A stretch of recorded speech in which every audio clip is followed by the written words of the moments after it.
La kératinine est le produit de la dégradation de la kératine elle-même qui est synthétisée par les muscles et utilisée sous forme d'énergie. Bonjour et bienvenue dans cette vidéo où on va vous parler de la clairance de la kératinine. Parce qu'on vous a dit que les indications de la kératinine, c'est pour explorer les fonctions rénales, n'est-ce pas? Pour diagnostiquer les insuffisances rénales. Mais une fois qu'on a cette valeur de la kératinine, on doit passer d'abord par la clairance de la kératinine qui est les tests qui va nous orienter vers les fonctions biologiques et réelles du rein. Ça veut dire là-bas, on va vous parler même du coefficient d'épuration, qui est la quantité de plasma épuré par les reins en unité de temps. D'accord? Par définition aussi de la clairance, on dit que la clairance en matière de la médecine est établie entre la quantité d'enzymes, la quantité de substances apportées par les plasmas au niveau du rein et la quantité de cette substance éliminée par les reins. D'accord? C'est pour avoir maintenant les coefficients d'épuration qui est le coefficient la quantité de plasma épuré par les reins par l'unité de temps. Pour ce faire, d'abord, si vous avez dosé la kératinine, il faudra connaître d'abord la formule de la clairance de la kératinine et son interprétation des résultats, ainsi qu'on va passer à des exercices pour calculer la clairance générale de la kératinine et les clairances corrigées. Elle est générale lorsqu'on ne connaît pas la surface corporelle du patient. Maintenant, on va faire une clairance corrigée lorsque la surface corporelle du patient est connue. Voilà, on va écrire ici clairance de la kératinine. C est égal à I multiplié par V sur P. Dans l'interprétation, C, c'est la clairance, n'est-ce pas? Comme dans la définition, je veux dire, c'est le volume, le volume de plasma épuré, n'est-ce pas? Ça, c'est toujours en millilitres par minute, n'est-ce pas? Le P maintenant qui est la concentration plasmatique. Concentration plasmatique, ça veut dire que la valeur de la kératinine dans le sang, n'est-ce pas? Ça, c'est en mol par litre. I maintenant, I qui est la concentration urinaire. Concentration urinaire, c'est lorsque vous allez doser ça. Ça, c'est en mol par litre. V maintenant qui est le volume de la diurèse. Volume de la diurèse. Ça, c'est en millilitres par seconde ou en millilitres par minute.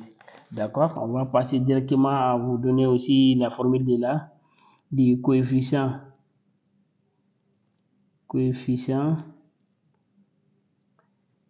d'épuration plasmatique.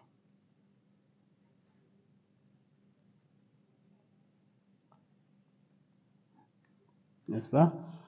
Là-bas, C multiplié par P doit donner I multiplié par V. On va passer aussi à vous donner aussi la valeur de la clairance corrigée maintenant. La formule plutôt. Clairance corrigée. Clairance corrigée est égale à clairance multipliée par 1,73 mètres carrés qui est la surface corporelle d'un individu normal. sur la surface corporelle exacte du patient. D'accord? Vous voyez, on vous a donné les trois formules, la formule générale de la clairance, le coefficient d'épuration plasmatique et les clairances corrigées lorsqu'on connaît exactement la surface corporelle du patient. Ici, si on ne connaît pas la surface corporelle du patient, on utilise ça. Mais si cette surface elle est connue, vous allez utiliser les surfaces, la clairance corrigée, n'est-ce pas? On va vous ajouter directement les valeurs normales parce qu'en fonction des exercices qu'on va vous donner, pour interpréter les résultats, il faudra connaître les valeurs normales. En fonction de la clairance ici ou la clairance corrigée, on va écrire, je vais écrire ici VN, ça veut dire valeur normale. Quand c'est entre 80 à 120 millilitres par minute pour une surface surface corporelle de 1,73 mètres carrés ou corrigé, d'accord, que ce soit de façon générale ou les clairances corrigées. Voici la valeur normale, d'accord. Maintenant, pour les jeunes enfants, je vais écrire ici jeunes enfants. Pour les jeunes enfants, c'est de 50 à 80 millilitres par minute. D'accord, ça c'est la valeur normale. Maintenant, je vais ajouter pathologie, ça veut dire que quand c'est pathologie, pour réellement interpréter la valeur que vous avez, je vais commencer d'abord par VN, encore valeur normale, de ça toujours être supérieur à 90 millilitres par minute. D'accord? Maintenant, quand cette valeur-là est comprise entre 60 à 89, excusez-moi, 89 millilitres par minute, on va parler là-bas d'une insuffisance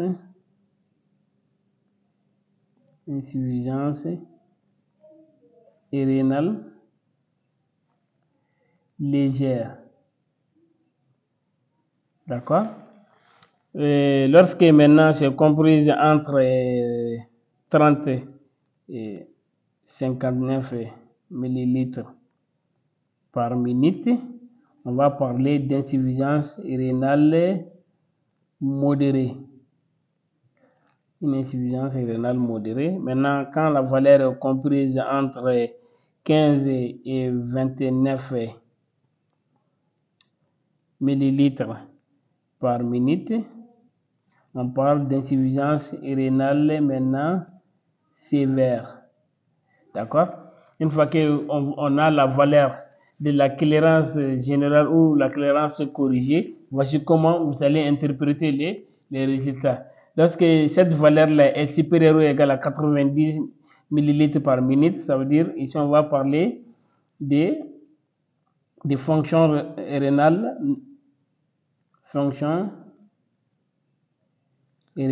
normales. D'accord? Maintenant, quand les valeurs sont situées entre 60 et 89, on parle d'insuffisance rénale légère. Entre 30 et 59 millilitres par minute, insuffisance rénale modérée. 15 à 29 millilitres par minute, insuffisance rénale sévère. Alors, sans plus tarder, on va passer maintenant à des exercices. Maintenant, regardons dans l'exercice numéro 1. On dit un patient a 2 points, kératinémie, 76 micromoles par litre. Ça veut dire c'est la valeur de P. Kératinérie de 24 heures, c'est à 8 millimoles par 8 millimoles. Ça, c'est le U, n'est-ce pas? La diurèse, c'est 1,5 litre qui donne V. Pour une surface corporelle de 1,73. Ça veut dire ici, c'est une surface corporelle normale, n'est-ce pas? On dit de calculer la kératinine, la clairance, plutôt la clairance. Voici la formule comme on vous a si bien dit dans la partie précédente. C égale à IV sur P, n'est-ce pas? Ici, on a P, on a I, on a le V. Mais le problème ici, vous voyez que dans l'interprétation de la formule générale ici, comme on vous a si bien donné ça, maintenant on retourne un peu ici pour comprendre. Il faudra comprendre toujours le P là, c'est en mol par litre. Si ce n'est pas en mol par litre, il faudra les convertir. Les I, c'est en mol par litre. D'accord? Si ce n'est pas le cas, il faudra aussi les convertir. N'est-ce pas? Le volume aussi, c'est toujours en millilitres par seconde ou en millilitres par minute. Si ce n'est pas le cas aussi, vous allez les convertir. Alors, on va passer maintenant à convertir nos valeurs là, nos valeurs ici. D'accord? Ici, vous voyez, on va commencer d'abord par les I. Les I, c'est la valeur qu'on a ici, vous voyez, c'est 8 millimoles. Alors, on va le convertir. I égale à 8 millimoles. D'accord? Là, on va le convertir. 1 litre, ça va donner 1 mol, n'est-ce pas? Et 1,5 litres qui nous donne 8 millimoles. Alors, si on essaie de tirer très bien comme ça, nous allons avoir 1 multiplié par 8 sur 1,5 qui va nous donner ici 5,33. D'accord? Maintenant, on a ça. On va passer aussi au volume. Le volume, on a dit que le volume, c'est 1,5 comme vous le voyez ici en haut, 1,5 litres. Si on le convertit, on va avoir 1500 millilitres par 24 heures. On va convertir les 24 heures là aussi. Ça va nous donner 1500 sur 1000 et 1440 qui va nous donner en perspective 1,04 millilitres maintenant par minute. Parce que quand on convertit 24 heures en minutes, ça va nous donner 1440 minutes. D'accord? Maintenant, les P là aussi, et regardez les P qu'on a ici aussi, les P égale à 76 micromoles. Dans notre exercice ici, vous voyez, c'est écrit 76 micromoles. Alors, si on le convertit en millimoles, ça va nous donner 76 multiplié par 10 puissance moins 3 millimoles, n'est-ce pas? C'est ça notre valeur. Alors, on va remplacer les choses par leur valeur ici. On va calculer les C qui va nous donner. Le I, on a I ici 5,33 multiplié par le V qui nous a donné 1,04, n'est-ce pas? Et sur les P qu'on a converti ici, on a eu 76 10 puissance moins 3, d'accord? Si on calcule tout ça maintenant, ça va nous donner 72,93 millilitres par minute, d'accord? Alors, on va interpréter les résultats, d'accord? On va retourner ici, vous voyez? Dans l'interprétation des résultats ici, on a dit que la valeur normale doit être toujours supérieure à 90 millilitres par minute. Pourtant, regardez ici, notre valeur qu'on a, on a 72,93. Alors, c'est comprise entre 60 et 89. Alors, notre patient souffre d'insuffisance rénale légère. Alors, comme conclusion, notre patient souffre d'insuffisance rénale légère. D'accord? J'ai abrégé ça pour vous. Voici un exercice pour vous. On va passer encore à d'autres exercices, au deuxième exercice encore. Voici l'exercice numéro 2 pour vous. On a dit un patient a une surface corporelle de 1,68 mètres carrés. D'accord, je vais souligner cette partie. Et une créatinémie de 90 micromoles par litre, une créatinurie de 15 millimoles, une diurèse qui est égale à 1,6 litres. On dit de calculer la clairance. D'accord? On va reprendre la même chose. Clairance égale à IV sur P. D'accord? Donc, on n'a pas ici le I. On va calculer le I qui est égal à I égale à DI, ça veut dire que la quantité totale de créatinine dans les urines sur les volumes, d'accord? Ici, la quantité de la créatinine qu'on a eu, c'est 15, n'est-ce pas? 15 sur le volume qui est 1,6. Ça va vous donner 9,37 millimoles par litre, d'accord? Le volume, lui aussi, on a ici, le volume, c'est 1,6 litres, n'est-ce pas? On va le convertir aussi, on le multiplie par 1000, ça va nous donner 1600 millilitres par 24 heures, n'est-ce pas? Alors, les P là aussi, on va le convertir 90 micromoles. Si on le convertit, ça va nous donner 90 et 10 puissance moins 3 millimoles, n'est-ce pas? Alors là, directement, on va calculer. Ici aussi, il faudra diviser ça par. Si on prend 24 heures, c'est comme si on va 1600 sur 1440 qui va nous donner en perspective 1,1. D'accord? Alors, on va remplacer les choses par leur valeur. Clairance qui est égale à... on va prendre d'abord 9,37, n'est-ce pas? 9,37 multiplié par 1,1 sur 90 10 puissance moins 3, d'accord?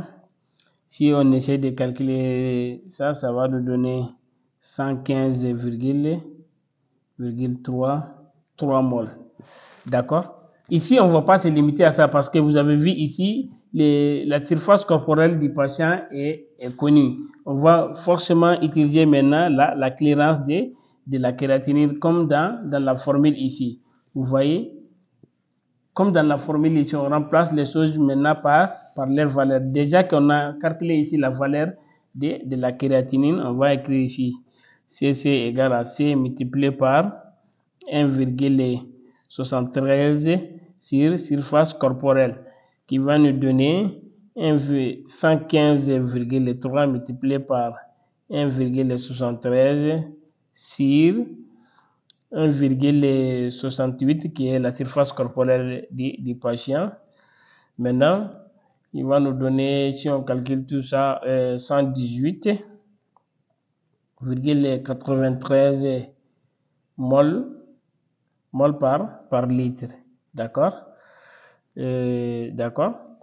Plutôt millilitres par minute. D'accord? Alors, si on a ça maintenant, clairance corrigée nous a donné 118,93 millilitres par minute, n'est-ce pas? Alors, on va interpréter notre résultat ici. Vous voyez, on a dit que quand c'est supérieur à 90 millilitres par minute, c'est la fonction rénale normale, n'est-ce pas? Alors, notre patient a la fonction rénale normale. D'accord? On va passer maintenant à l'exercice numéro 3. Voici l'exercice numéro 3. D'accord? On donne clairance corrigée du patient, c'est 1,8 millilitres par seconde. Et il a une surface corporelle de 1,73 mètres carrés. on dit de calculer la clairance, sachant que les patients ont une créatinémie de 85 micromoles par litre pour une durée de 1,6 litres, et de calculer aussi la quantité de créatinine éliminée en 24 heures. D'accord, on va écrire solution. Pour cela, on a donné que clairance corrigée est égale à clairance multipliée par 1,73 m², n'est-ce pas, sur la surface corporelle du patient. Alors, si on tire maintenant l'essai en fonction de ça, c'est égal à surface clairance corrigée multipliée par surface corporelle du patient sur 1,73 m², n'est-ce pas? Alors, on va calculer notre C. C est égal à 108. Si on convertit, excusez-moi, ici en haut, ici c'est 108. C'est 108 multiplié par 1,73 sur 1,73, qui va nous donner, si on calcule 106,12 millilitres par minute. Non, par seconde plutôt. Parce qu'en haut, c'est par seconde. D'accord? Alors, si on interprète cette valeur-là ici aussi, vous voyez, cette valeur c'est supérieure à 80, à 90, n'est-ce pas? Alors, ici aussi, il y a ces fonctions rénale normale, n'est-ce pas?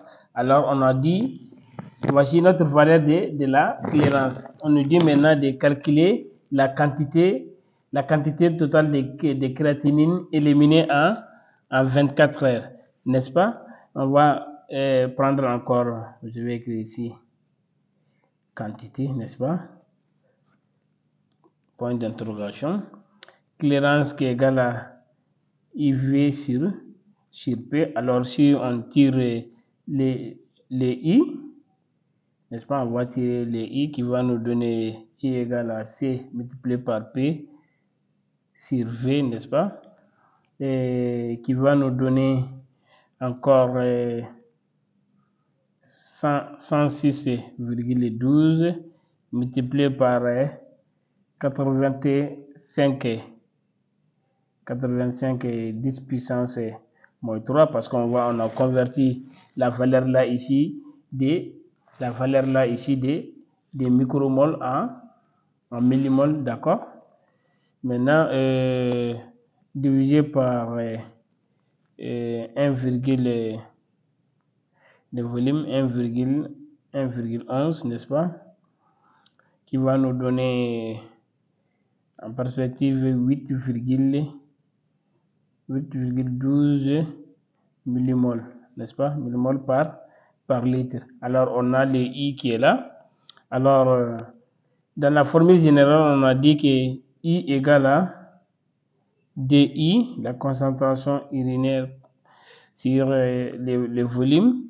Alors, si on tire le DI qui est là, n'est-ce pas, qui va DI égale à, excusez-moi, DI égale à I multiplié par V. Alors, on va remplacer les choses par leur valeur, qui va nous donner 8,12 qu'on a ici, n'est-ce pas, multiplié par 1,6, n'est-ce pas.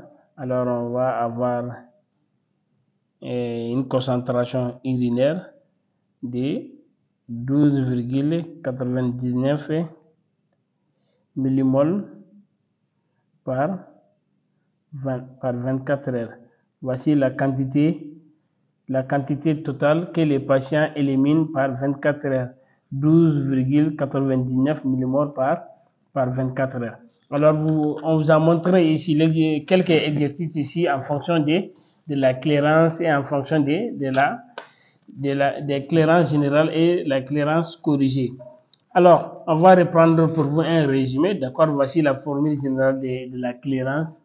C égale à IV sur P. On dit que le C, c'est la clairance qui est le volume de plasma épuré en millilitres par minute. Le P, c'est la concentration plasmatique en mol par litre.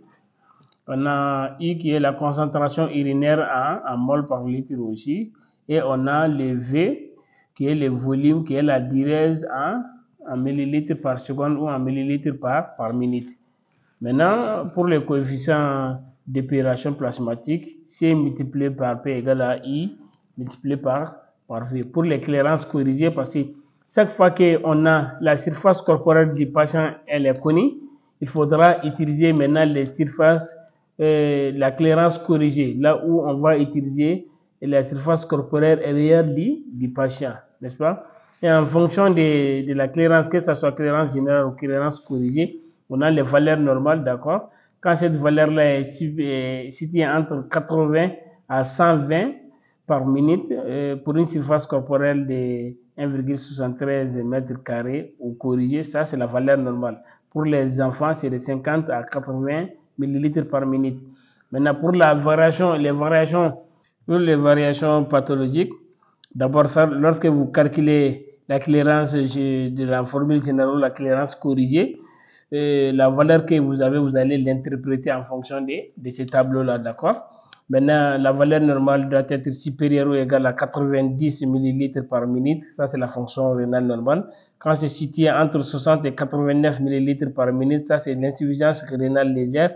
Quand c'est situé entre 30 à 59 ml par minute, insuffisance rénale modérée. Quand c'est situé entre 15 et 29 ml, insuffisance rénale sévère.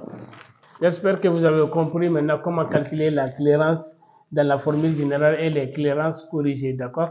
Lorsque vous avez la clairance corrigée, ça veut dire que la surface corporelle du patient est exactement connue. Et la clairance, on a dit qu'elle est établie entre la quantité d'une substance apportée par le placement au niveau du rein et la quantité de cette substance éliminée par les reins. Alors, pour vous dire exactement, pour explorer l'activité rénale, il suffit de calculer seulement la clairance de la kératinine pour diagnostiquer les insuffisances rénales. Je vous remercie.